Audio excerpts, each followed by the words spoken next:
Hello everyone, आज हमारी immunology की थर्ड वीडियो है ICMR JRF से रिलेटेड। लास्ट वीडियो में हमने इम्यूनोग्लोबुलिन का स्ट्रक्चर पढ़ा। इस वीडियो में हम डिस्कस करने वाले हैं कैसे डिडक्शन हुआ, कैसे डिड्यूस हुआ इम्यूनोग्लोबुलिन का वो स्ट्रक्चर, देन क्या फंक्शन है इम्यूनोग्लोबुलिन का, देन हर एक इम्यूनोग्लोबुलिन क्लास के रिगार्डिंग स्पेसिफिक पढ़ने वाले हैं। फर्स्ट जो हमने स्ट्रक्चर पढ़ा उसका डिडक्शन के लिए 3 एक्सपेरिमेंट परफॉर्म हुए। Porter experiment, Edelman experiment, Nisonoff experiment. होता क्या है, फर्स्ट पॉटर, कोई साइंटिस्ट हुए पॉटर, उन्होंने ट्रीट कराया एंटीबॉडीज को, इम्यूनोग्लोबुलिन को पेप्सिन से। पेप्सिन एक प्रोटीन डाइजेस्टिव एंजाइम है, प्रोटीन को डाइजेस्ट करती है। पेप्सिन ने अटैक किया इस रीजन पे, डाइसल्फाइड बॉन्ड के जस्ट बिलो पेप्सिन ने अटैक किया इम्यूनोग्लोबुलिन पे, जिसकी वजह से एक तो हमें FAB2 फ्रेगमेंट मिला और एक हमें FC फ्रेगमेंट मिला। एक हमें मिला ये ओवरऑल ये वाला फ्रेगमेंट और एक मिला इससे नीचे वाला फ्रेगमेंट। ओके, ये वाला फ्रेगमेंट जो था वो हमारा मोर देन 100 kD था, मोर देन 100 किलो डाल्टन था। FC फ्रेगमेंट हमें फ्रेगमेंटेड फॉर्म में मिला, वो डाइजेस्ट हो चुका था। ओके, तो एक हमें 100 kD का बैंड मिला और एक हमें छोटे छोटे बैंड मिले FC फ्रेगमेंट के। देन सेकेंड एक्सपेरिमेंट परफॉर्म हुआ बाय एडलमैन। एडलमैन ने एक्सपेरिमेंट परफॉर्म किया और ट्रीट कराया बीटा मरकैप्टोइथेनॉल से। बीटा मरकैप्टोइथेनॉल से ट्रीट कराया हमारे एंटीबॉडीज को, जिसकी वजह से एक हमें लाइट चेन मिली, एक हैवी चेन मिली। 2 बैंड्स मिले हमें, लाइट चेन का, हैवी चेन का। It means light chain and heavy chain हमारी क्या हो गई है, अलग अलग हो गई है, डाइसल्फाइड बॉन्ड ब्रेक हो गया है। देख सकते हैं आप, बीटा मरकैप्टोइथेनॉल के रिडक्शन की वजह से 2 हमें हैवी चेन मिली है, 2 लाइट चेन मिली है। मीन्स 2 बैंड मिले हैं, एक हैवी चेन का बैंड, एक लाइट चेन का बैंड। देन हमारा थर्ड एक्सपेरिमेंट हुआ जो निसॉल्फ ने किया। उन्होंने ट्रीट किया पेपिन से डाइजेशन कराया। उनको एक FAB फ्रेगमेंट मिला और एक FC फ्रेगमेंट मिला। ये सारे फ्रेगमेंट 2 FAB थे, 1 FC था। ये सारे फ्रेगमेंट 50 किलो डाल्टन के थे। इस तरीके से हमारा इन एक्सपेरिमेंट्स के थ्रू हमारा एंटीबॉडी का स्ट्रक्चर डिड्यूस हुआ। ओके, अब मेन जो पढ़ने वाली बात आती है, समझने वाली, वो आती है FAB2 में और FAB में क्या डिफरेंस होता है। देखते हैं FAB2 में और FAB में क्या डिफरेंस होता है। ये हमारा डायग्राम है FAB का, ओनली 1 आर्म जहाँ से एंटीजन बाइंड होता है। ये फुल हमारा FAB2 का डायग्राम है, दोनों आर्म जहाँ से एंटीजन बाइंड होता है। फर्स्ट डिफरेंस तो यही है कि उसमें सिंगल एंटीजन बाइंडिंग साइट है, इसमें डबल एंटीजन बाइंडिंग साइट है। 6 CDR प्रेजेंट है। कैसे? 1 CDR, 2 CDR, 3 CDR, 4, 5, 6। Okay, FAB में 6 CDR है। FAB2 में ऑब्वियसली डबल होंगे, 12 CDR होंगे, बिकॉज यहाँ पे 3 CDR यहाँ है, 3 यहाँ है, 3 हमारे यहाँ है और 3 यहाँ है। जो डाइसल्फाइड बॉन्ड है वो इंट्रा हमारे 2 है लाइट में और हैवी में भी 2 है। इंटर हमारे हैवी लाइट में 1 है और हैवी में एब्सेंट है। मैंने आपको डाइसल्फाइड बॉन्ड कैसे काउंट करते हैं वो बताया हुआ है, आप उससे काउंट करके बता सकते हैं कि FAB में और FAB2 में कितने इंट्रा और इंटर डाइसल्फाइड बॉन्ड है। FAB2 में हमारे ये डाइसल्फाइड बॉन्ड है। मॉलिक्यूलर वेट FAB का 50 किलो डाल्टन है। ऑब्वियसली एक चेन हमारी 25 किलो डाल्टन की होती है लाइट, ये भी 25 की है, 50 है। अब FAB2 में डबल स्ट्रक्चर प्रेजेंट है तो ऑब्वियसली डबल होगा, ये मोर देन 100 किलो डाल्टन होता है। अब जो मेन पॉइंट आता है, जो माइंड में रखने वाला पॉइंट है, वो पॉइंट है FAB बाइंड होता है एंटीजन से, बट इनविट्रो होता है। हम इनविट्रो एक्सपेरिमेंट करें तो बाइंड होता है। इफ इन वीवो देखा जाए तो हमारी बॉडी में इफ FAB ओनली ये वाला सेगमेंट प्रेजेंट है, FAB प्रेजेंट है, तो ये कभी एंटीजन से बाइंड नहीं होगा और एंटीजन को न्यूट्रलाइज नहीं करेगा। मीन्स FAB ओनली एक सिंगल एंटीजन बाइंडिंग यूनिट हमारी कभी भी एंटीजन से बाइंड होके एंटीजन को न्यूट्रलाइज नहीं करती। फुल FAB2 फ्रेगमेंट हमारा इन विट्रो एक्सपेरिमेंट में भी और इन वीवो बाइंड हो सकता है, एंटीजन से एंटीजन को न्यूट्रलाइज कर सकता है। तो यहाँ से क्वेश्चन जो आया हुआ है वो CSIR में आया हुआ है। CSIR में एक फुल इन्होंने वर्क प्लान दिया था और लास्ट में पूछा था कि यहाँ पे एंटीजन का क्या कंसंट्रेशन रहेगा। ओके, तो ये बात जो माइंड में रखने वाली इस टॉपिक से बात है वो यही है कि FAB जो है वो हमारा इन वीवो एंटीजन से बाइंड नहीं होता, बल्कि जो FAB2 है वो हमारा इन वीवो एंटीजन से बाइंड हो जाता है। ओके, अब एंटीजन से बाइंड होते हैं ये क्या क्या फंक्शन करते हैं, एंटीबॉडीज का क्या फंक्शन है देखते हैं। Function of immunoglobulin. Immunoglobulin antigen से बाइंड होती है, उसको न्यूट्रलाइज करती है। इस फंक्शन को वो 3 वे से परफॉर्म कर सकती है, 3 वे से एनहांस कर सकती है, that is phagocytosis, complement system and antibody dependent cell mediate cytotoxicity. First आता है फैगोसाइटोसिस। वो फैगोसाइटोसिस को एनहांस करती है, जिसको हम ऑप्सोनाइजेशन भी बोलते हैं, जिसको हम ऑप्सोनाइजेशन भी बोलते हैं, ऑप्सोनाइजेशन भी बोलते हैं। होता क्या है, हमारी कोई भी एंटीजन होता है उस पर हमारी एंटीबॉडी आके बाइंड हो जाती है, एंटीबॉडी हमारी एंटीजन पे आके बाइंड हो जाती है। ऑब्वियसली एंटीबॉडी कहाँ से बाइंड होती है, अपने FAB रीजन से, एंटीजन बाइंडिंग रीजन से बाइंड होती है। FC रीजन से तो बाइंड नहीं होती है। सो इसका FC रीजन क्या करता है, इसका FC रीजन बाइंड होता है मैक्रोफेजेस से और इसको इनिशिएट करता है और इंड्यूस करता है मैक्रोफेजेस को कि ये फुल जो हमारा एंटीजन एंटीबॉडी कॉम्प्लेक्स है ये उसको एनगल्फ कर ले, फैगोसाइटोसिस कर ले। ओके, सो हमारा फंक्शन जो है इम्यूनोग्लोबुलिन का वो न्यूट्रलाइज करती है एंटीजन को, ये तो फंक्शन है ही। उसके साथ साथ और क्या करती है, वो फैगोसाइटोसिस परफॉर्म करने में हेल्प करती है। वो फैगोसाइटोसिस के लिए क्या करती है, फैगोसाइटोसिस के लिए इंड्यूस करती है मैक्रोफेजेस को, किसके थ्रू, FC रीजन के थ्रू। इस प्रोसेस को हम ऑप्सोनाइजेशन भी बोलते हैं। जैसे IgG एंटीबॉडी हमारी क्या करती है, IgG एंटीबॉडी अभी मैं आगे पढ़ाऊंगी तो उसमें ये टॉपिक आएगा कि IgG एंटीबॉडी ऑप्सोनाइजेशन कराती है। ओके, फैगोसाइटोसिस कराने के लिए रिस्पॉन्सिबल होती है। जब भी हमारा एंटीबॉडी बाइंड होती है एंटीजन से, तो एंटीबॉडी का जो FC रीजन होता है, एंटीबॉडी का जो FC रीजन होता है वो फ्री है, ओनली FAB रीजन बाइंड है। तो ये FC रीजन जो है वो बाइंड होता है मैक्रोफेजेस से और इंड्यूस कराता है फैगोसाइटोसिस। सेकेंड फंक्शन आता है कॉम्प्लीमेंट सिस्टम। कॉम्प्लीमेंट सिस्टम क्या होता है, हमारी बॉडी में कुछ कॉम्प्लीमेंट प्रोटीन्स होती हैं, बॉडी में कुछ कॉम्प्लीमेंट प्रोटीन्स होती हैं, ब्लड में प्रेजेंट होती हैं, जो लीवर में फॉर्म होती हैं। उन कॉम्प्लीमेंट प्रोटीन को एक्टिवेट करता है। यहाँ पे हमारा जो भी हमारा एंटीजन बाइंड हो चुका है, एंटीजन एंटीबॉडी कॉम्प्लेक्स है, उसके FC रीजन में हमारा साइट प्रेजेंट होती है।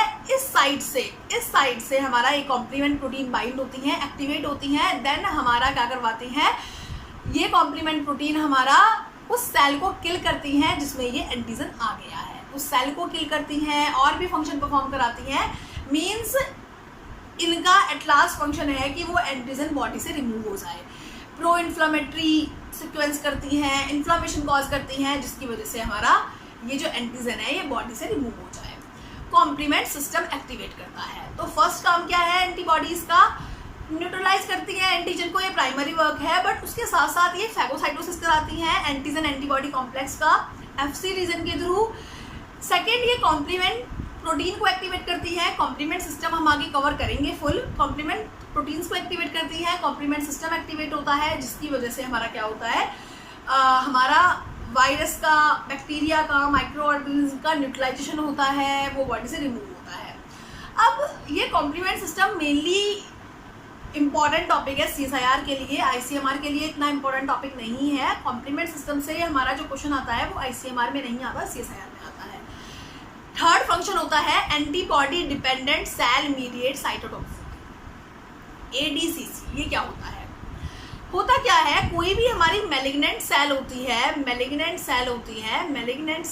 है या हमारी कोई भी वायरस इन्फेक्टेड सेल होती है, उसके आसपास एंटीबॉडी क्लम्पिंग बना लेती है। उसके आसपास एंटीबॉडी क्या करती है, उसके सरफेस के आसपास एंटीबॉडी क्लम्पिंग बना लेती है। देन क्लम्पिंग बना लेती है और एंटीबॉडी इंड्यूस करती है नेचुरल किलर सेल्स को इंड्यूस करती हैं कि नेचुरल किलर सेल्स बाइंड हो और हमारे परफोरिन और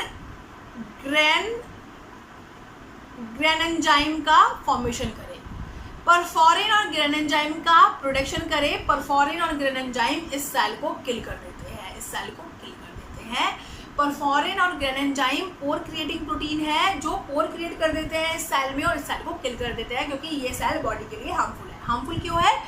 क्योंकि ये सेल क्या कर रही है, ये सेल मैलिग्नेंट है, कैंसर कॉज कर सकती है, ये सेल वायरस इन्फेक्टेड है, कैंसर कॉज कर सकती है और बीमार कर सकती है किसी भी इंडिविजुअल को, हार्मफुल हो सकती है किसी भी इंडिविजुअल के लिए। सो इसको बोलते हैं antibody dependent cell mediate cytotoxicity. Antibody की वजह से सेल मीडिएट साइटोटॉक्सिसिटी हुआ। सेल मीडिएट साइटोटॉक्सिसिटी क्या होता है? जब भी कोई सेल परफोरिन और ग्रेनेंजाइम रिलीज करती है और किल कर देती है सेल को, उसको बोलते हैं cell mediate cytotoxicity. Okay, cell की वजह से साइटोटॉक्सिसिटी हुआ और उसको किस पे डिपेंड है? वो एंटीबॉडी पे। इफ़ हमारी मैलिग्नेंट सेल और वायरस इन्फेक्टेड सेल के अराउंड एंटीबॉडी क्लम्पिंग नहीं करेंगी तो हमारा नेचुरल किलर सेल्स एक्टिवेट नहीं होंगी, तो वो परफोरिन एंड ग्रेनेंजाइम का प्रोटेक्शन नहीं करेंगी। परफोरिन एंड ग्रेनेंजाइम जो है वो पोर क्रिएटिंग प्रोटीन है, पोर क्रिएट करती है सेल में और सेल को बर्स्ट कर देती है, सेल को किल कर देती है। तो ये हमारे 3 मेन फंक्शन हैं इम्यूनोग्लोबुलिन के, जिनके रिगार्डिंग छोटे छोटे क्वेश्चंस आ जाते हैं। फर्स्ट फंक्शन तो फैगोसाइटोसिस है, ऑप्सोनाइजेशन कराती है, फैगोसाइटोसिस कराती है। सेकंड फंक्शन है कॉम्प्लीमेंट सिस्टम को एक्टिवेट करती है। थर्ड है ADCC, antibody dependent cell mediated cytotoxicity. Hope कि आपको ये समझ में आ गए हों कि ये तीनों फंक्शन क्या हैं। चलते हैं अपनी एंटीबॉडी की क्लासेस पे। G antibody, A antibody, D antibody, हर एक के रिगार्डिंग हम पढ़ेंगे। फर्स्ट आता है हमारा इम्यूनोग्लोबुलिन के टाइप में फर्स्ट इम्यूनोग्लोबुलिन आती है IgG antibody. Okay, IgG antibody में ऑब्वियसली हमारी गामा चेन होगी, गामा हैवी कांस्टेंट चेन होगी, इसी वजह से ये आईजीजी एंटीबॉडी है। बहुत इंपॉर्टेंट है आईजीजी एंटीबॉडी, इसके रिगार्डिंग क्वेश्चन आता है। ये मोनोमेरिक होती है। मोनोमेरिक मीन्स एक ही हमारी यूनिट है एंटीबॉडी की, मोनोमेरिक फॉर्म में प्रेजेंट होती है। H2L2, 2 हैवी चेन है, 2 लाइट चेन है। वैलेंसी 2 होती है। वैलेंसी का मतलब क्या होता है कि ये कितने एंटीजन से बाइंड हो सकती है। एक एंटीजन यहाँ बाइंड हो सकता है, एक एंटीजन यहाँ बाइंड हो सकता है, तो वैलेंसी हो गई हमारी 2। यहाँ पे एक इंपॉर्टेंट पॉइंट आता है जिसपे मैं स्टार लगा रही हूँ, उन पॉइंट्स को जरूर माइंड में रखना है आईसीएमआर के लिए। 75 to 80% प्रेजेंट होती है ये। टोटल इम्यूनोग्लोबुलिन में देखा जाए तो सबसे ज़्यादा अमाउंट में, सबसे ज़्यादा अबंडेंट इम्यूनोग्लोबुलिन है आईजीजी इम्यूनोग्लोबुलिन। इससे क्वेश्चन आया हुआ है आईसीएमआर में, 2018 में आया हुआ है। सबसे ज़्यादा अमाउंट में जो इम्यूनोग्लोबुलिन होती है, सबसे ज़्यादा अबंडेंट जो इम्यूनोग्लोबुलिन होती है, that is IgG immunoglobulin. Okay, ये हमारी 4 सब क्लासेस में प्रेजेंट होती है। 4 टाइप्स की होती हैं, G1, G2, G3, G4। Okay, इसको बात को मेन ध्यान रखना है कि 75 to 80% प्रेजेंट होती है। फंक्शन क्या क्या होते हैं इसके? ये हमारा ऑप्सोनाइजेशन करती है, ये इसका मेन फंक्शन है। ये फंक्शन किसी और का फंक्शन है ही नहीं। ऑप्सोनाइजेशन मेन फंक्शन किसका है? आईजीजी का है। ऑप्सोनाइजेशन मतलब फैगोसाइटोसिस के लिए इंड्यूस करना। एंटीजन एंटीबॉडी कॉम्प्लेक्स बन चुका है, उस एंटीजन एंटीबॉडी कॉम्प्लेक्स को फैगोसाइट करने के लिए कि सेल्स उसको फैगोसाइट कर ले, मैक्रोफेजेस, न्यूट्रोफिल्स उसको फैगोसाइटोसिस कर ले, उसके लिए इंड्यूस करना, ये होता है ऑप्सोनाइजेशन। तो आईजीजी एंटीबॉडी बाइंड होगी हमारी उस एंटीजन से, तो आईजीजी एंटीबॉडी ट्राई करेगी फैगोसाइट के लिए, प्रमोट करेगी कि ये एंटीजन एंटीबॉडी कॉम्प्लेक्स क्या हो जाए, ये एंटीजन एंटीबॉडी कॉम्प्लेक्स फैगोसाइट हो जाए, ये एंटीजन एंटीबॉडी कॉम्प्लेक्स एनगल्फ हो जाए सेल के। यहाँ तक समझ में आया? तो सबसे इफ ऑप्सोनाइजेशन फंक्शन पूछा जाए तो आईजीजी के अलावा कोई माइंड में आना ही नहीं चाहिए। आईजीजी का ऑप्सोनाइजेशन फंक्शन होता है। इसको मैं एक बार मार्क भी कर देती हूँ, इसको ध्यान में रखना है, हेल्प करती है ऑप्सोनाइजेशन में। कॉम्प्लीमेंट एक्टिवेटर है, कॉम्प्लीमेंट को भी एक्टिवेट करती है। ओके, उसके बाद मेन चीज़ आती है, ये हमारी मेन रोल प्ले करती है सेकेंडरी रेस्पॉन्स में क्रॉनिक इन्फेक्शन में। क्रॉनिक इन्फेक्शन में एंड सेकेंडरी रिस्पॉन्स में मेन रोल प्ले करती है। एंड उससे भी मेन फंक्शन ये प्लेसेंटा को क्रॉस कर सकती है, सिर्फ IG2 क्रॉस नहीं कर सकती और सारी प्लेसेंटा को क्रॉस कर सकती है। होता क्या है, ड्यूरिंग प्रेगनेंसी हमारे 3 ट्राइमेस्टर होते हैं, first trimester, second trimester, third trimester. So second trimester के एंड में और थर्ड ट्राइमेस्टर में पर प्लेसेंटा पे FcRn रिसेप्टर एक्टिवेट हो जाते हैं। FcRn रिसेप्टर हमारे वो रिसेप्टर्स हैं जो IgG को अलाउ करते हैं मदर से बेबी में जाना, जिससे कि बेबी को इम्यूनिटी प्रोवाइड हो। इसको हम पैसिव इम्यूनाइजेशन भी बोलते हैं, पैसिव इम्यूनिटी प्रोवाइड करना भी बोलते हैं। तो यहाँ पे क्या हो रहा है, एंटीबॉडी ट्रांसफर हो रही है मदर से फीटस में, मदर से बेबी में ट्रांसफर हो रही है प्लेसेंटा के थ्रू। कब होती है ये, थर्ड ट्राइमेस्टर में होती है। कब होती है, थर्ड ट्राइमेस्टर में होती है। और IgG2 जो है वो ट्रांसफर नहीं होती, IgG ट्रांसफर नहीं होती, क्योंकि ये जो मैंने FcRn रिसेप्टर बताया ये रिकॉग्नाइज नहीं कर पाता IgG2 को रिकॉग्नाइज नहीं कर पाता, ये उसको सेंड नहीं करता मदर से चाइल्ड में, इसलिए सिर्फ हमारी IgG2 है IgG में, जो कि हमारी ट्रांसफर नहीं होती। जो मैंने मार्क किया है ये बिल्कुल मेन पॉइंट है, इनको आपको माइंड में रखना ही रखना है। ओके, अब आता है कुछ इंपॉर्टेंट पॉइंट, वो आते हैं मैंने इस बॉक्स में लिखे हुए हैं। इफ हम इनके ऑर्डर की बात करें, कंसंट्रेशन ऑर्डर की बात करें, यहाँ पे हम बात कर रहे हैं कंसंट्रेशन की, तो सबसे ज़्यादा अमाउंट में G1 प्रेजेंट होती है, then G2, then G3, then G4। इनके मॉलिकुलर वेट वाइज ऑर्डर की बात करें तो हमारा G3 का सबसे ज़्यादा वेट होता है, G1, G2, G4 का कम होता है और इक्वल होता है। वेट और हाफ लाइफ बिल्कुल अपोजिट चलते हैं। वेट G1, G2, G4 का कम है और इक्वल है, same half life G1, G2, G4 की ज़्यादा है और वेट G3 का कम है। मतलब G3 का मॉलिकुलर वेट ज़्यादा था तो उसकी हाफ लाइफ कम है, G1, G4, G2 का मॉलिकुलर वेट कम था तो उसकी हाफ लाइफ ज़्यादा है। इनको याद रखना है, इनको याद ही करना पड़ेगा, उसके अलावा कोई ऑप्शन नहीं है। ऑप्सोनिन ऑर्डर देखें, इनकी ऑप्सोनिन कैपेसिटी देखें तो सबसे ज़्यादा G3 एंड G1 की ऑप्सोनिन कैपेसिटी होगी, वो सबसे ज़्यादा फैगोसाइटोसिस को इंड्यूस करती हैं। देन G4 एंड G2 भी फैगोसाइटोसिस को इंड्यूस करते हैं। कॉम्प्लीमेंट ऑर्डर देखें इनका, कॉम्प्लीमेंट प्रोटीन को एक्टिवेट करना, कॉम्प्लीमेंटेशन करना, जो मैंने अभी आपको बताया था, तो उसमें सबसे ज़्यादा कॉम्प्लीमेंट एक्टिविटी होती है G3 की, देन G1 की, देन G2 की, देन G4। ये हमारे कुछ पॉइंट्स हैं IgG को लेकर। IgG मोस्ट इंपॉर्टेंट इम्यूनोग्लोबुलिन है, इससे एवरी टाइम क्वेश्चन आता है, CSIR में, ICMR में इससे क्वेश्चन मोस्टली पूछा जाता है। ओके, IgG में मेन चीज़ जो याद रखनी है वो याद रखनी है कि ये ऑक्सीडाइजेशन करती है, कॉम्प्लीमेंटेशन को एक्टिवेट करती है, क्रॉनिक इन्फेक्शन में रिस्पॉन्सिबल है और प्लेसेंटा को क्रॉस करती है। ये चारों पॉइंट्स जो मैंने बताए हैं, ये चारों पॉइंट्स माइंड में रखने हैं IgG के लिए। ओके, मैंने आपको बताया कि 3 का मॉलिक्यूलर वेट ज़्यादा होता है, 3 का मॉलिक्यूलर वेट ज़्यादा होता है क्योंकि उसमें हिंज रीजन ज़्यादा होता है, हिंज रीजन का जो लेंथ है वो ज़्यादा होती है और सब में हिंज रीजन की लेंथ जो है वो नॉर्मल होती है, इसलिए उनका मॉलिक्यूलर वेट भी नॉर्मल होता है। ओके, इस बात को आप ध्यान रख सकते हैं, स्ट्रक्चर से ध्यान रख सकते हैं कि 3 जो है उसमें हिंज रीजन बहुत ज़्यादा है, इस वजह से उसका मॉलिक्यूलर वेट भी ज़्यादा है, बट उसकी हाफ लाइफ कम है। समझ में आया? ये था हमारा IgG जरूर करके जाना है, IgG मोस्ट इंपॉर्टेंट इम्यूनोग्लोबुलिन है। नेक्स्ट इम्यूनोग्लोबुलिन पे चलते हैं, IgM। नेक्स्ट इम्यूनोग्लोबुलिन आती है हमारी IgM इम्यूनोग्लोबुलिन। IgM इम्यूनोग्लोबुलिन हमारी पेंटामेरिक होती है, इसमें 5 हमारी एंटीबॉडीज अटैच होती हैं, first, second, third, fourth, fifth. ये हमारी इस तरीके से प्रेजेंट होती है, मीन्स हमारे H10 L10 है, हैवी चेन हमारी 10 है और लाइट चेन भी 10 है। वैलेंसी भी हमारी 10 है, बिकॉज यहाँ से हमारा एक एंटीजन अटैच हो सकता है, यहाँ से एंटीजन अटैच हो सकता है, यहाँ से हो सकता है, यहाँ से हो सकता है, टोटल 10 एंटीजन से बाइंड हो सकती है। IgM पेंटामेरिक होती है, इसलिए 5 to 10% प्रेजेंट होती है। ओके, एंड ये जो 5 यूनिट है हमारी, ये हमारे डाइसल्फाइड बॉन्ड से अटैच हैं और हमारी J चेन से अटैच हैं। डाइसल्फाइड बॉन्ड से अटैच हैं और J चेन से अटैच हैं।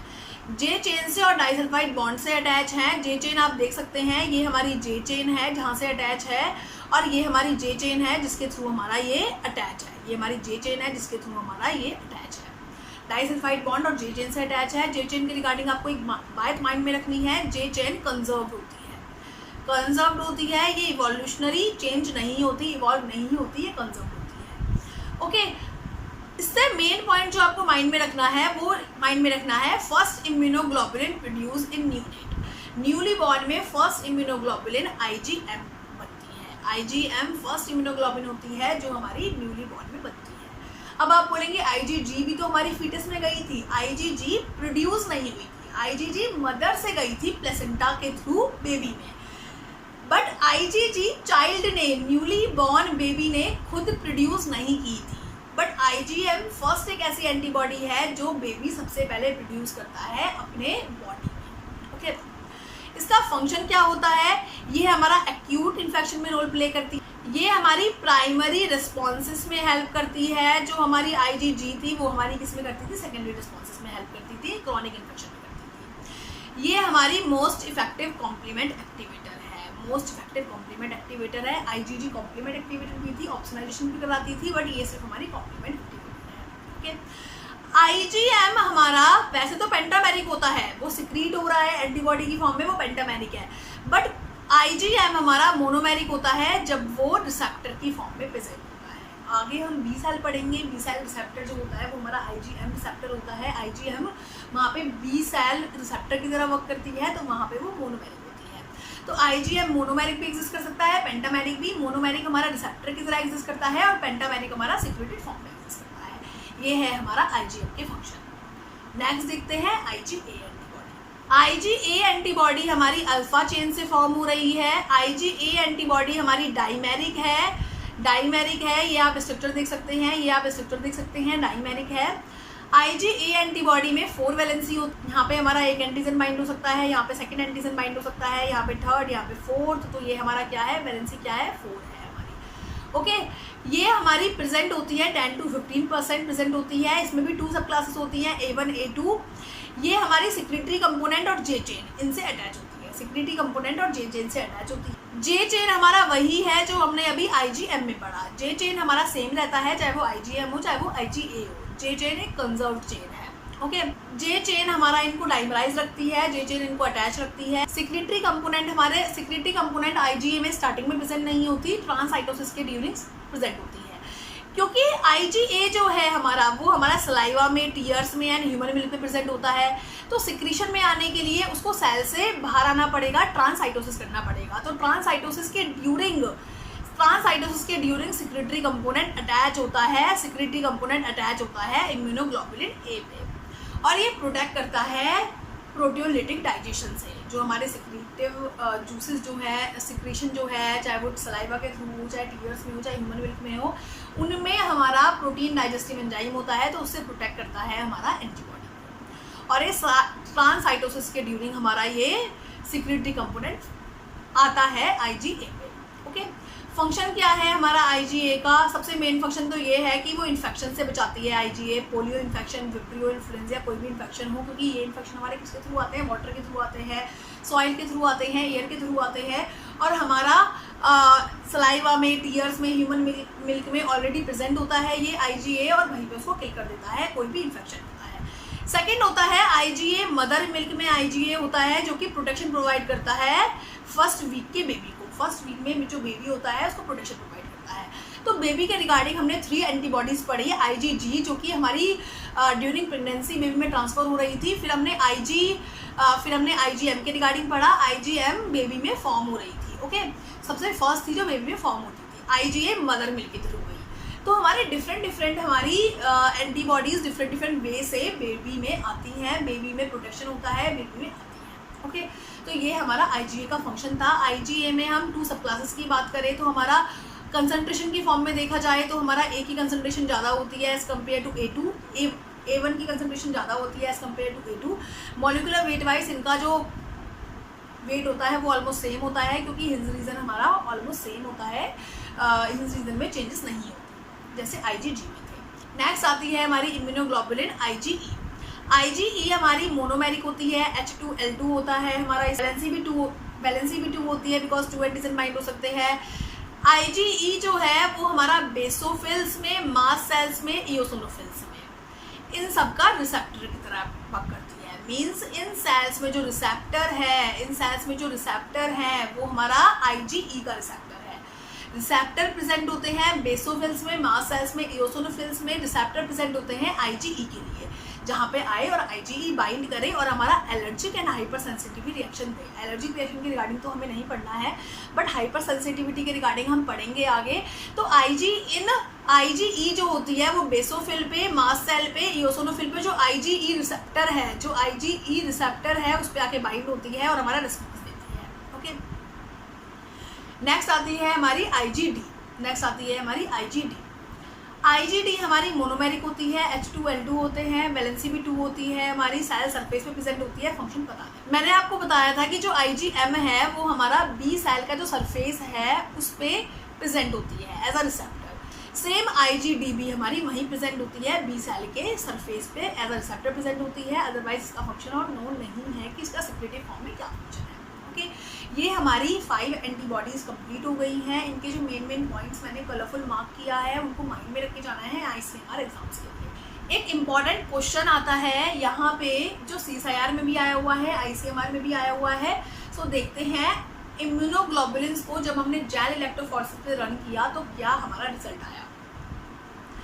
हमने इम्यूनोग्लोबुलिन्स को जेल इलेक्ट्रोफोरेसिस पे रन किया, 2 कंडीशन में रन किया, एक तो विदाउट रिड्यूसिंग एजेंट, एक with reducing agent. Reducing agent क्या होता है, बीटा मरकैप्टोइथेनॉल, जो कि हमारा डाइसल्फाइड बॉन्ड को ब्रेक कर देता है।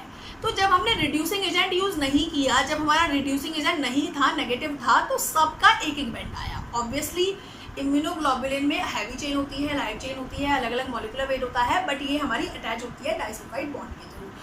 तो हमारा डाइसल्फाइड बॉन्ड के थ्रू अटैच होती है, बट यहाँ पे रिड्यूसिंग एजेंट नहीं है, डाइसल्फाइड बॉन्ड ब्रेक नहीं होगा। इट मीन्स हमारा सबका 1-1 बेंड आएगा, चाहे वो आईजीजी हो, चाहे वो आईजीएम हो, ए हो, ई हो।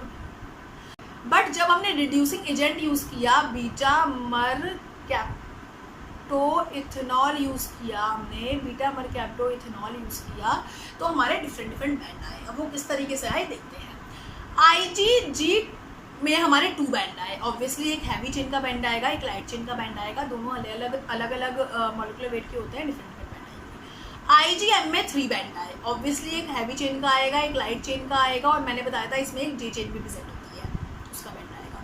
एक आईजीए के 4 बैंड आए। ऑब्वियसली एक हैवी चेन का बैंड आएगा, एक लाइट चेन का आएगा, एक जे चेन का आएगा, एंड एक सेक्रेटरी कंपोनेंट जो था उसका बैंड आएगा। आईजीई है, उसमें 2 बैंड आए, एक हैवी चेन का, एक लाइट चेन का। आईजीडी है, उसमें हमारे हैवी चेन का, लाइट चेन का बैंड आए। तो इस तरीके से हमारे बैंड्स आते हैं बीटा मरकैप्टोइथेनॉल की प्रेजेंस पे जब हम इम्यूनोग्लोबुलिन्स को रन करते हैं। तो ये पॉइंट बिल्कुल माइंड में रखना है, इसके रिगार्डिंग क्वेश्चन आ सकता है कि हमने इम्यूनोग्लोबुलिन को बीटा मरकैप्टोइथेनॉल की प्रेजेंस में एक्सेंस में रन किया तो कितने बैंड्स आए। ओके, सो हमारा इम्यूनोग्लोबुलिन्स के फंक्शन स्ट्रक्चर ये सब खत्म होता है। यहाँ पे हमारा इम्यूनोग्लोबुलिन्स का हमारा स्ट्रक्चर्स आते हैं। ये हमारा आईजीजी का स्ट्रक्चर है, ये हमारा आईजीए का स्ट्रक्चर है जो डाइमेरिक फॉर्म में है, जे चेन से अटैच है। ये हमारा आईजीडी का स्ट्रक्चर है क्योंकि वो मोनोमेरिक है। आईजीई का स्ट्रक्चर है, वो भी मोनोमेरिक है। आईजीएम पेंटामेरिक है, इसमें 5 हमारे आईजी प्रेजेंट हैं हमारे, और हमारा जे चेन है हमारा, और ये डाइसल्फाइड बॉन्ड है। ओके, तो हमारे ये स्ट्रक्चर होते हैं इम्यूनोग्लोबुलिन्स। अभी हमने जो इम्यूनोग्लोबुलिन्स पढ़ी हैं, इफ़ हम इन इम्यूनोग्लोबुलिन्स को मॉलिक्यूलर वेट वाइज,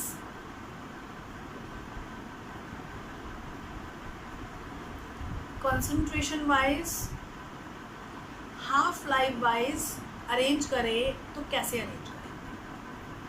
सो मॉलिक्यूलर वेट वाइज तो जो पेंटामेरिक होगी उसका मॉलिक्यूलर वेट सबसे ज़्यादा होगा, और पेंटामेरिक क्या होती है, आईजी पेंटामेरिक होती है। फिर उसके बाद जो डाइमेरिक होगी उसका वेट सबसे ज़्यादा होगा, आईजी ए डाइमेरिक होती है। उसके बाद हमारा आईजीई का सबसे ज़्यादा होता है,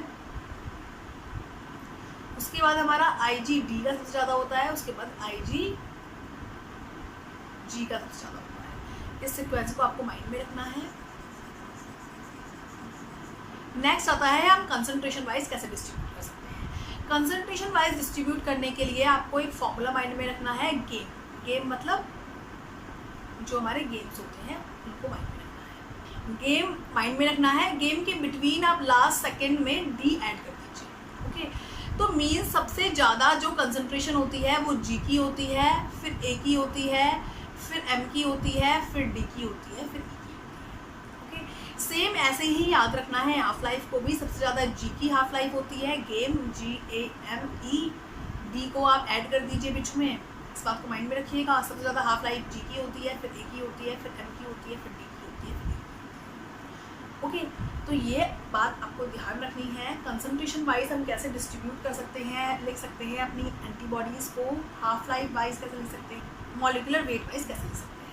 तो ये आपको माइंड में रखना है। इसके रिगार्डिंग क्वेश्चन आने के चांसेस होते हैं, इसको माइंड में रखना है। किसी भी एग्ज़ाम के लिए, ICMR हो या हमारा CSIR हो, सबके लिए ये पॉइंट बहुत इंपॉर्टेंट है। इवन इम्यूनोग्लोबुलिन ही फुल बहुत इंपॉर्टेंट है। ओके, नेक्स्ट हमारी इम्यूनोग्लोबुलिन्स के रिगार्डिंग 3 टर्म्स आती हैं, आइसोटाइप, आइडियोटाइप, एलोटाइप। उनको समझते हैं, देन हमारा इम्यूनोग्लोबुलिन कंप्लीट। ओके, हमारी एक टर्म आती है, फर्स्ट टर्म आइसोटाइप। आइसोटाइप क्या होता है?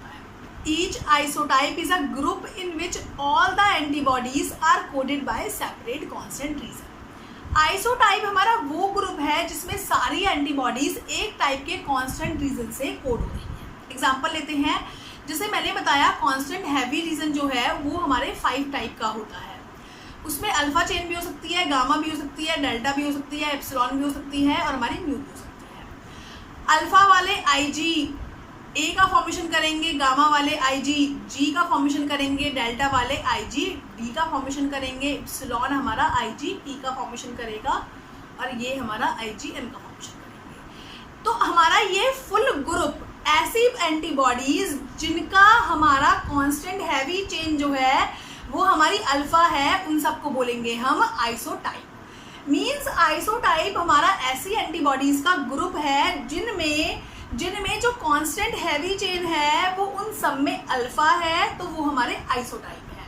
मींस आइसोटाइप हमारा वो ग्रुप होता है जिन एंटीबॉडीज कोड हो रही होती हैं एक सेपरेट कांस्टेंट रीजन के जीन से। जो भी हमारी एंटीबॉडीज अल्फा से कोड हो रही हैं वो IgA है और इन सब ग्रुप को हम इसको आपस में हम बोलेंगे आइसोटाइप, कि ये हमारे आइसोटाइप है। तो भी हमारी अल्फा से कोड हो रही है उसको बोलेंगे IgA और IgA पूरा एक आइसोटाइप है। IgA में जितनी भी एंटीबॉडीज आती हैं, जितनी भी एंटीबॉडीज के पास अल्फा चेन है कांस्टेंट हैवी में, वो हमारी आइसोटाइप है, उनको आइसोटाइप बोलते हैं। नेक्स्ट हमारी टर्म आती है एलोटाइप। अब आप सोचिए कि हमारा ये 5 चेन्स हैं, अल्फा, डेल्टा, एप्सिलॉन, अब जो अल्फा है वो हमारी IgA है, ये हमारा फुल क्या है, आइसोटाइप है। अब एलोटाइप क्या होता है? अब ये हमारी एक जीन से कोड हो रही है, अल्फा जीन से, अल्फा कांस्टेंट जीन से कोड हो रही है। बट ये अल्फा जीन के डिफरेंट एलील हो सकते हैं। एग्जाम्पल लीजिए, अल्फा जीन के 2 एलील्स हैं, अल्फा जीन के 2 एलील्स हैं, अल्फा जीन के 2 एलील हैं, एलील फर्स्ट, एलील सेकेंड। कुछ हमारी एंटीबॉडी एलील फर्स्ट से भी कोड हो सकती है, कुछ एलील सेकंड से भी कोड हो सकती हैं। वो सब आएंगी तो IgA की कैटेगरी में ही, बट उनमें कुछ माइनर चेंजेस होंगे जिसकी वजह से हमने नाम दे दिया IgA1, IgA2। समझ में आया? पूरे ग्रुप को, IgA के पूरे ग्रुप को, IgG जिनमें है उनके पूरे ग्रुप को आइसोटाइप बोलेंगे। उसमें जितनी भी एंटीबॉडीज होंगी उनको बोलेंगे ये आपस में आइसोटाइप है। बट उसी ग्रुप के अंदर कुछ जो है वो हमारी अल्फा से ही कोड हो रही हैं, बट अल्फा जीन के डिफरेंट एलील से कोड हो रही हैं, इसलिए उनको बोलेंगे एलोटाइप। एलोटाइप जो है हमारा वो एग्जिस्ट करता है due to presence of different allelic form of same gene. उसी जीन की डिफरेंट एलीलिक फॉर्म की वजह से हमारा एलोटाइप फॉर्म हुआ है। ऐसे ही हमारी जो गामा है, गामा में भी हमारे 4 टाइप के एलील्स होते हैं जिसकी वजह से IgG1 बनती है, IgG2 बनती है, IgG3 बनती है, IgG4 बनती है, जो हमने अभी पढ़ी थी। ओके, तो जीन सेम है, उनका एलील डिफरेंट है, तो बन गया हमारा एलोटाइप। थर्ड टर्म आती है आइडियोटाइप। आइडियोटाइप में क्या होता है, जैसे हमने अभी बताया कि जीन हमारे 5 टाइप के थे कांस्टेंट हैवी को कोड करने के लिए, हमारा अल्फा, गामा, डेल्टा, ये थे हमारे आइसोटाइप। फिर इनमें भी डिस्टिंग्यूश हो गए, इनमें भी डिस्टिंग्यूश हो गए, तो ये हो गए हमारे एलोटाइप। इसमें हमारा A1 आ गया, A2 आ गया, G1 आ गया, G2 आ गया, G3 आ गया, G4 आ गया। अब ये जो A1 है, या ये जो G1 है, कोई भी एक, ये हमारा ये हमारा हर एक डिफरेंट सिचुएशन में डिफरेंट एंटीजन से बाइंड होता होगा। हमारी बॉडी में डिफरेंट एंटीजन आया तो डिफरेंट जीवन बना, मीन्स वो जीवन जो है वो हमारा दूसरे जीवन से सेम है जो हमारा कुछ टाइम पहले बना था, जो हमारा किसी और एंटीजन की वजह से बना था। बट ये वाला जो जीवन है ये हमारा डिफरेंट एंटीजन से बाइंड होता है। ये वाला जो आईजी जीवन है ये डिफरेंट एंटीजन से बाइंड होता है, और सेकंड वाला जो आईजी जीवन है वो डिफरेंट एंटीजन से बाइंड होता है। येलो वाला आईजी जीवन येलो एंटीजन से बाइंड होता है, कोई भी एबीसी कोई भी एंटीजन है, और जो हमारा ग्रीन वाला आईजी जीवन है वो हमारा डिफरेंट ग्रीन एंटीजन से बाइंड होता है। मतलब आगे जाके इनमें भी क्या आ गई, क्लासेस आ गई कि हमारा हर एक आईजी जीवन वो हमारा सेम एलील से तो कोड हो रहा है, बट वो हमारा डिफरेंट एंटीजन से बाइंड हो रहा है, डिफरेंट एंटीजन से बाइंड हो रहा है, क्योंकि एंटीजन आते हैं तो हमारी एंटीबॉडी रेडीमेड नहीं होती है, हमारी एंटीबॉडी उसके अकॉर्डिंग उसको देख के बनती है। ओके, तो मीन्स आइडियोटाइप हमारे वो हो गए जो हमारे सेम जीन से सेम एलील से बन रहे हैं, बट स्टिल डिफरेंट एंटीजन से जाके बाइंड हो रहे हैं, क्योंकि उनका जो सीडीआर रीजन है वो डिफरेंट है। इसलिए आइडियोटाइप के लिए बोला गया है unique variable region formed from CDR. एक डिफरेंट वेरिएबल रीजन बना सीडीआर से, but sometime framework region could form idiotype. Mostly CDR में चेंज आया इसलिए हमारा आइडियोटाइप बना। सेम जीन से एनकोड हो रहा था, कांस्टेंट हैवी, और हमारा सेम जीन से ही सेम एलील से ही फॉर्म हो रहा था, बट जैसे ही हमारा वेरिएबल रीजन में हमारा सीडीआर में चेंजेस आए, वो आईजी जीवन जो है, जो दूसरे आईजी जीवन, ये दो आईजी जीवन जो है ये हमारे सेम एलील से बने हैं, सेम जीन से बने हैं, बट स्टिल हमारा सेम एंटीबॉडी से बाइंड नहीं हो रहे हैं, बट स्टिल हमारा सेम एंटीबॉडी से बाइंड नहीं हो रहे हैं, इसको बोला हमने आइडियोटाइप। तो समझ में आया। आइसोटाइप होता है पूरा ग्रुप जो हमारा एक जीन से बन रहा है, चाहे वो अल्फा जीन हो चाहे वो गामा जीन हो। एलोटाइप होता है उस ग्रुप में भी कुछ डिफरेंट जीन से कुछ डिफरेंट एलील से बन रहे होंगे, कुछ डिफरेंट एलील से बन रहे होंगे, जैसे G1 G2 G3 G4।